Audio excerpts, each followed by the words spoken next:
and how he could fix it. Stay tuned. In the Trump campaign this August. Donald hasn't stayed on message, and you're right. I know him. I love him. He's been my friend. I support him. You've got to be disciplined. No one should be surprised. Donald Trump has never even run for mayor.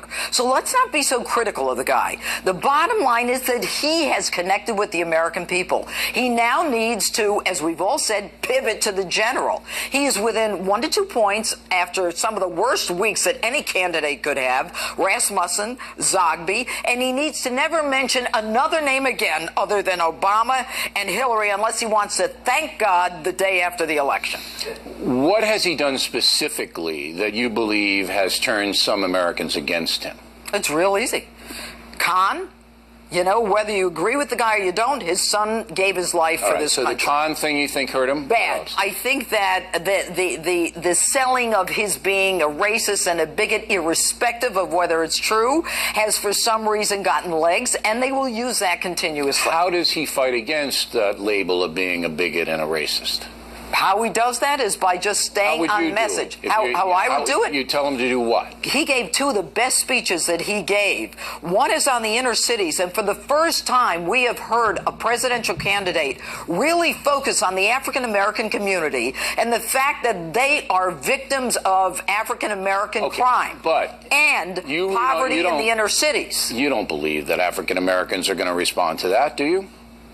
Yeah, I think that so he's people polling are smart. at 2% now among African Americans.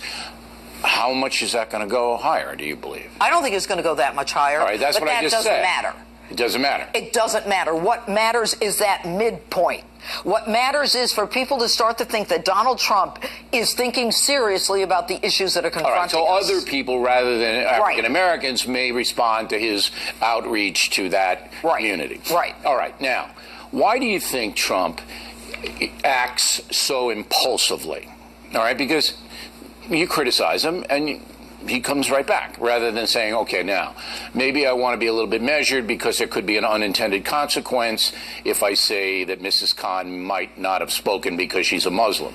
Why do you think he's impulsive in his remarks? Because I think he comes from a different world. You know, Bill. What world is that? What world? That's the world of business, where it's, you know, it's bare knuckles, it's all about money, and it's not about political correctness. There are certain things that are appropriate to talk about, and there are things that happen in the world that we don't talk about. Not me. I talk about everything. All right. That's why I've been successful. But when I talk about things, I always know that there could be blowback on me. So I fact base it. Fact base it. Right. I'm wondering whether he is sophisticated enough in political terms to understand that you just can't lash.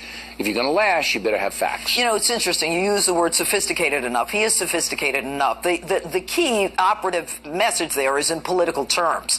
No, he's not in terms of political terms. He's used to saying what he thinks, and that's why he connected with people. And if he stays on message going forward, Bill, he can connect with those people again. The American people don't want to hear anymore that, you know, he'll say anything that he wants. He's a regular guy. He's the kind of guy who says whatever he feels like saying. They've had enough of that. They know that's who he is. Now they want him to focus on serious issues. The final question for you is, you still believe Trump can win? I do. I do. I think these are lazy. I don't gamble. It's the lazy days of summer, Bill, but what I'm telling you is it will depend upon external factors. It will depend upon what she does. It will depend on the foundation, and it will depend upon Donald Trump staying on message.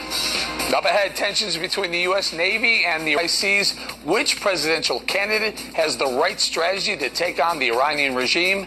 We'll be right back. So far, a U.S. warship fired warning shots at an Iranian fast attack craft that came within 200 yards of the American vessel. Here's how the State Department described the Iranian maneuver. We assessed the actions were unsafe. They were unprofessional. We don't know what the intentions of the Iranian ships were, but that behavior is unacceptable as our ships were in international waters. We believe that these type of actions are of concern. They unnecessarily escalate tensions. With Iran ramping up provocative acts against the U.S., does either presidential candidate have an answer to deal with its radical regime? Joining us now from Washington to analyze, Lieutenant Colonel Tony Shaffer from the London Center for Policy Research. Colonel Shaffer, you heard the State Department say we don't know what their intentions are. What are their intentions? What do you think? Their intentions, they're being aggressive. I mean, come on, Eric, this is silly.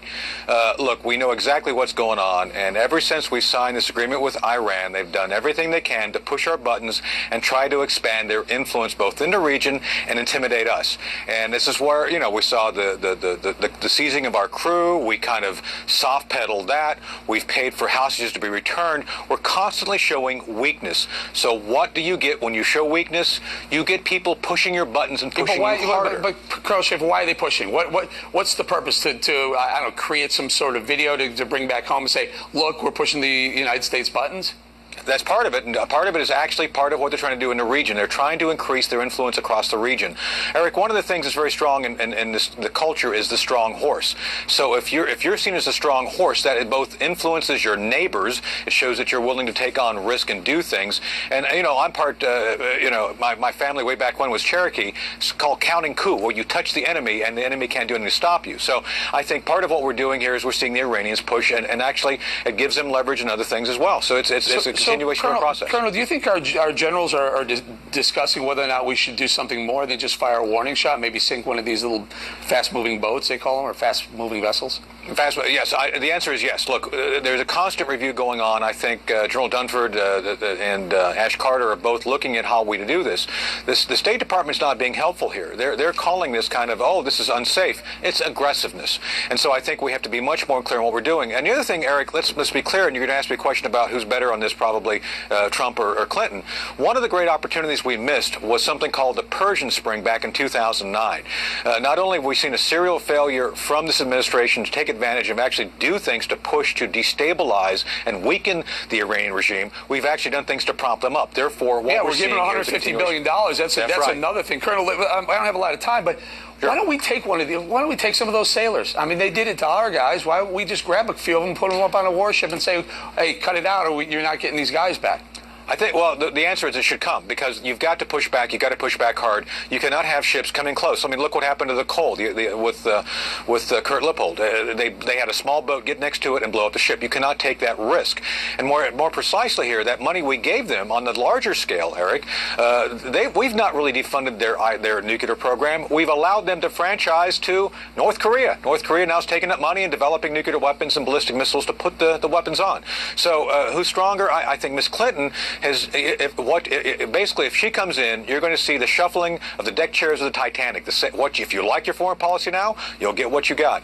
While we don't know what Donald Trump will do, we don't have a record to look at. I think, Eric, we can look realistically at who he has around him advising him, and I'm pretty sure, based on the business acumen he's had, he will play this much more like a business to win, and that's been the problem. We have a policy to lose. We have the best capability in the world. We choose to lose. These Iranians, they keep doing this. They keep doing this. You keep poking the bear. Sometimes the bear wakes up, or the dog. Colonel Shaffer, we're going to leave it right there. Thank you very much. That's it for us tonight. Thanks for watching this special edition of The Factor. I'm Eric, calling in for Bill O'Reilly, and please remember, the spin stops right here, because we're looking out for you.